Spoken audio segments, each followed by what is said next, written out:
묶고 동생. Am I your sister? 맞아, 막세요 맞습니다. 분신과도 같은 유일한 존재. 하늘이 맺어준 나의 인연. 은 개뿔. 그 꼴보기 싫은 거야. 내 옷을 입었냐, 네 옷을 입었냐, 양말을 신었네, 안 신었네. 진짜 죽일 듯이. 뚱놈이 있는 거. 돈 사고 치는 형제들 하나씩 꼭 있잖아. 맞아. 첫째가 돈 사고를 많이 치더라고요. 욕심이 또 많고 끝까지 부려. 동생들이 돈으로 사고 치는 걸 막내 라인들이 금전적인 사고를 치는 사례를 많이 봤어요. 에이, 남동생을 죽여달라고. 발로 다 잡아낼 것 같아. 남매는 전생의 원수가 아니라 부부가 아니었을까. 형부와 처제가 바람이 나는 사례가 좀 많더라고요. 형부하고 처제는 살 수가 있어. 재수 씨하고 아주버님하고 사는. 네, 맞아요. 시아버지하고 며느리하고 사는 것도 있다. 맞아. 봤어요, 저도. 그지? 잔인한 형제 전쟁의 승자는 누구일지 그 결말이 지금 공개됩니다. 시청자 여러분은 어떤 형제가 있으세요? 저도 아들을 키워봤지만 남형제들이 진짜 죽일 듯이 싸우는 경우가 있잖아요. 그런 형제들은 전생에 원수간이었던지 원수가 형제로 태어났던지. 예, 남자들보다 더 살벌한 게 여자들 싸움인 거 아시죠? 오, 그래요? 내 옷을 입었냐, 네 옷을 입었냐, 양말을 신었네, 안 신었네, 양말 가지고도 그래요.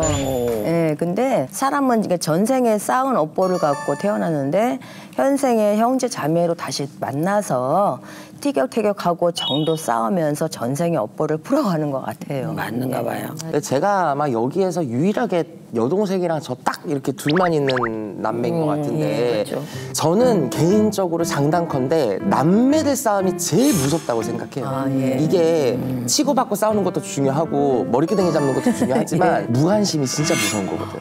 저는 동생이랑 7살 차이가 나서 동생이 어렸을 땐 제가 거의 업어 키우고 동생 머리도 따주고 밥해 먹이고 이뻐갖고 학원 갈 때도 옆에 앉혀놓고 업고 다니고 그랬어요. 제가 보자기 해가지고 그렇게 진짜 그런 오빠가 어딨냐고 옛날 사람들이 다 그랬는데 동생이 머리가 크니까 아니더라고. 거기다가 얘가 또 돼지의 용이니까 또 원진이잖아요. 고지식함과 무뚝뚝함이 있잖아. 뚱놈이 있는 거. 그 꼴배기가 싫은 거야.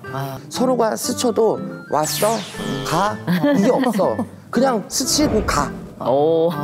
특히 전생의 원수였던 건 저는 남매가 많을 거라고 생각을 해요. 전생에 악연으로 살고 악인으로 살고 서로가 피해 계약을 나눈 노예였으면 이승에 와서 그걸 풀으라고 남녀지간으로 남매를 뿌리거나 이렇게 오지 않았을까 생각해요. 남매는 전생의 원수가 아니라 부부가 아니었을까도 생각을 해봅니다.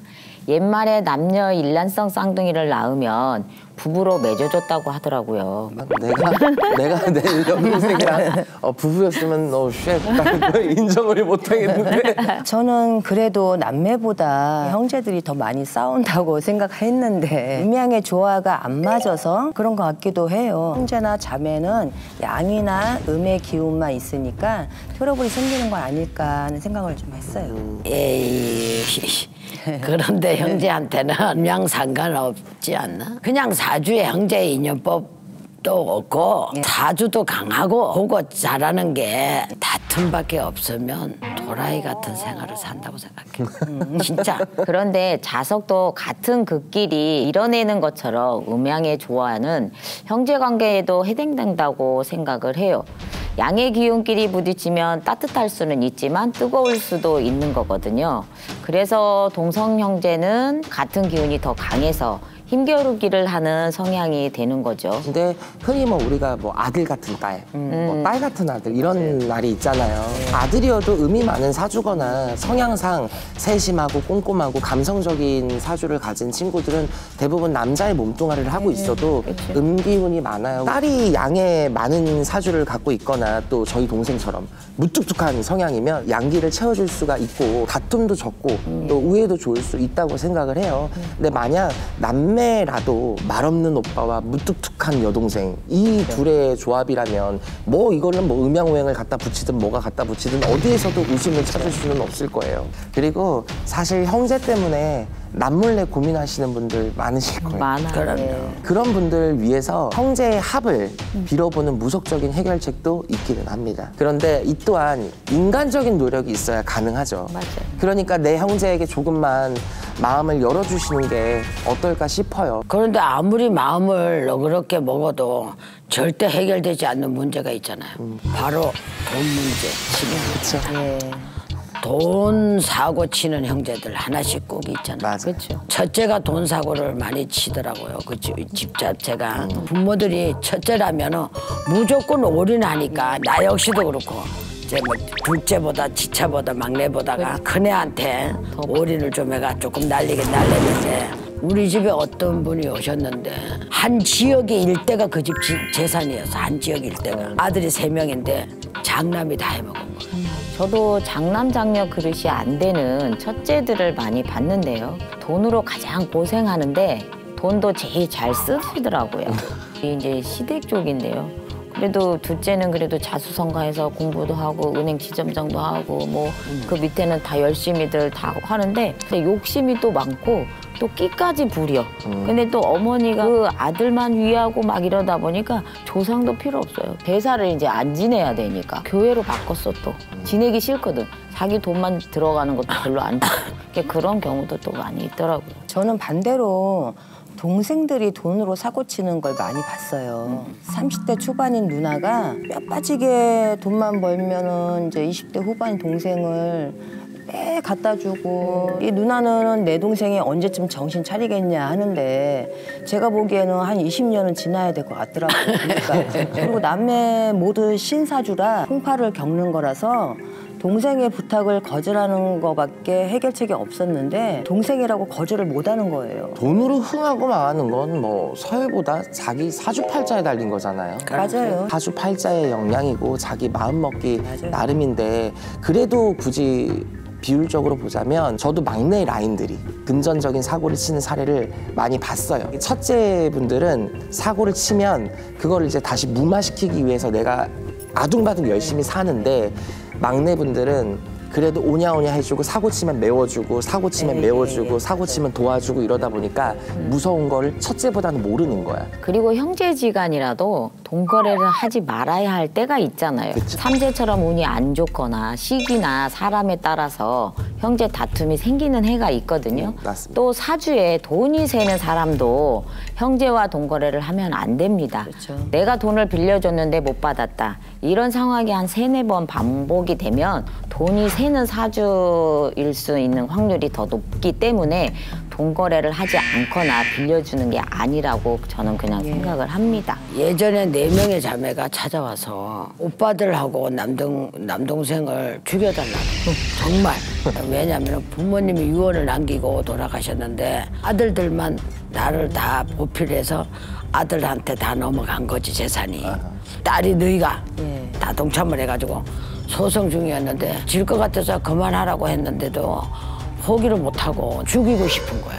저는 5남매 중 셋째였던 여자분이 수십억에 달하는 유산 때문에 상담을 했던 적이 있었는데 형제 중에 한 명이 태클을 거는 그런 상황이었어요. 소송으로 가면 큰 싸움이 날 것 같아서 차라리 조상님께 이제 형제 우애를 좀 보여주자고 설득을 좀 했고 그래서 이제 합의국과 대운마직 의식을 좀 같이 진행을 좀 했어요. 3개월 만에 다툼 없이 재산 분배가 좀 잘 마무리가 됐어요. 저는 치매인 아버지의 돈 5천만 원을 두고 싸운 남매를 상담한 적이 있는데요. 아버지가 누가 모시냐, 병원비는 뭐 누가 될 거냐 이런 문제로 실갱이를 하던 중에 큰오빠가 암 진단을 받은 거예요. 이제 혼자 계셨던 큰오빠인데 막내 여동생은 5천만 원을 가지고 있으니까 수술비로 우선 쓰자고 했고 작은 오빠는 그래도 가진 게 집도 있고 결혼도 했고 이제 안정된 직업을 가졌는데도 그거를 줄 수 없다라고 이제 서로 다투고 둘째 오빠하고 여동생하고 이제 사주를 보니까 일주가 한극이더라고요. 오빠는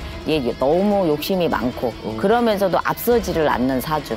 그러니까 마누라를 앞세워서 며느리가 이간질을 좀 많이 시키는 것 같더라고요. 내가 더 많이 가져와야 되고. 근데 제가 한 번쯤은 생각해 보게 되더라고요. 내 죽음 앞에 자식들이 누가 더 받네 마네 이런 식의 얘기가 나오면 솔직히 난 내가 죽어서도 발로 다 차버릴 것 같아요. 맞아요. 정말로.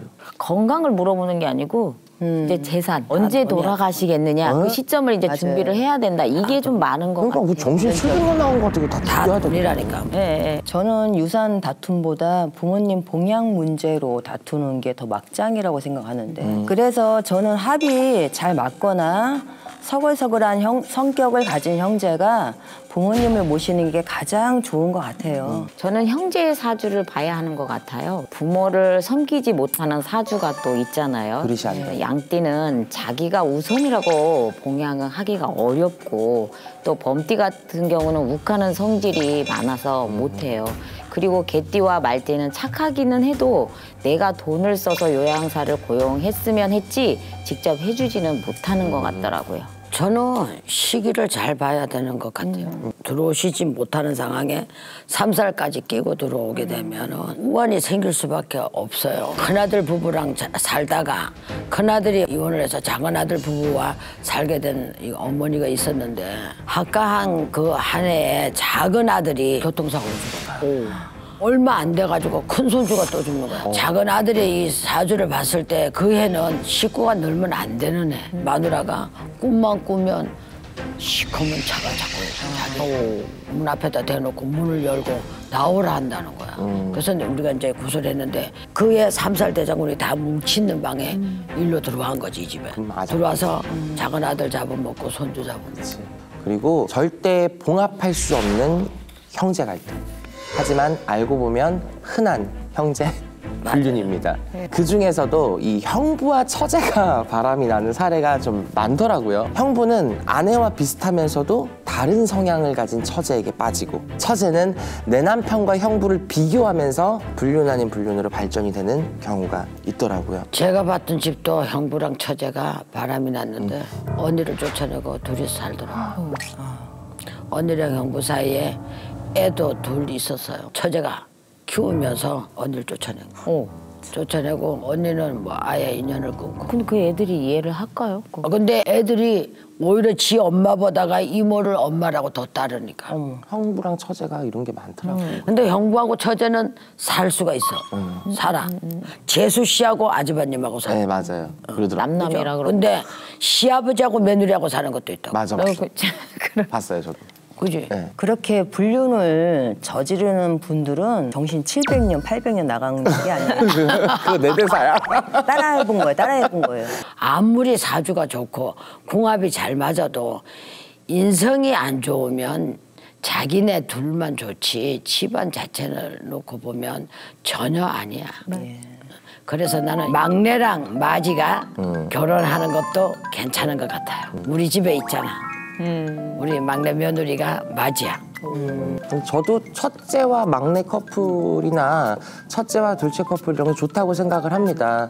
어떤 분들은 뭐 장남 장녀의 결혼이 되게 좋다고 하시는데 첫째의 스트레스를 서로가 너무 잘 알고 있고 너무 서로가 각 집안에서 희생을 하고 개인적인 스트레스나 이런 것들을 많이 알다 보니까 이미 희생을 한 사람끼리 만나는 꼴이라 오히려 부부 사이에 역효과를 줄 수도 있다라고 생각을 해요. 맞아요. 그래서 첫째는 이제 동생인 상대를 만나는 게 더 좋을 것 같아요. 조금 서로가 부족한 부분을 채워줄 수가 있는 딱딱한 부분을 메워줄 수 있는 이런 상하관계가 좀 더 좋지 않을까 생각합니다. 그런데 저는 이제 장남 장녀가 일찍 철들고 어른스러운 게 있어서 더 좋지 않을까 하는 생각도 좀 해봤고요. 남자들은 장녀 특유의 단속하는 성향 때문에 답답하고 간섭받는다고 생각하는 것도 좀 생각이 들기도 하고요. 저는 첫째와 막내로 결혼한 부부들에게 결혼 생활이 힘들다는 얘기를 가장 많이 들었어요. 첫째 입장에서는 막내인 배우자가 철이 없어서 생각의 차이가 너무 크고 또 막내 입장에는 첫째 배우자가 너무 자기 중심적이고 또 졸지에 맏며느리 큰 형부 노릇을 해야 하니까 버겁다는 거죠. 차라리 동등하거나 한 칸 아래 서열이 만나는 게 좋지 않을까 싶기도 해요. 이렇게 형제 얘기를 하다 보니까 오늘따라 이제 언니와 오빠들이 생각이 나는데요. 저희는 이제 부모님이 일찍 돌아가셨기 때문에 특히 저희 언니가 저한테는 부모님이나 다름없어요. 일단은 언니하고 오빠들 이제 앞으로 건강하고 우리 이제 앞으로 화목하게 오래오래 잘 살았으면 좋겠다는 얘기 하고 싶어요. 형제간들은 이게 신을 먼저 생각하는 게 아니고 내 동생이 이 길을 가고 있기 때문에 그냥 인정하고 가는 그런 집안입니다. 그래서 형제간들한테 참 고맙게 그것도 신의 복이라고 저는 생각을 합니다. 그래서 맞습니다. 형제간들한테 감사하죠. 저는 동생한테 되게 버거운 오빠라는 생각이 들 때가 많아요. 아직 우리나라가 이런 무속적인 거에 대한 편견이 그래도 있잖아요. 뭐 엄마도 그렇고 동생도 그렇고 뭐 어디 가서 남들 아들 자랑하고 할 때 우리 아들 뭐 결혼했어, 뭐 어디 취직했어, 뭐 어디 좋은 데 들어갔어 라고 할 때 나에 대해선 내세울 게 없잖아요. 그렇지. 나라는 사람을 숨겨야 하는 오빠라서 되게 미안하죠. 그래, 맞아. 눈물 나. 그래도 내 가족이나 내 동생이 돼줘서 참 고맙다고 말해주고 싶어요. 저는 6명의 동생이 있는데 함께 나이를 먹다 보니까 의지도 많이 되고 이제 그리고 아직 부모님이 건강하게 계시는데 지금 내일 모레면 100살이에요. 부모님 앞에서 형제들이 잘 지내는 거 참 고마웠고 또 형제들이 앞으로도 건강하게 오래오래 잘 살자. 그럼 저희는 다음 이 시간에 새로운 이야기로 찾아뵙도록 하겠습니다. 감사합니다. 미스터리 서클에서는 폐가 흉가 또는 빙이나 잘못된 신내림 등 영적 고통으로 솔루션이 필요한 분들의 제보를 기다립니다.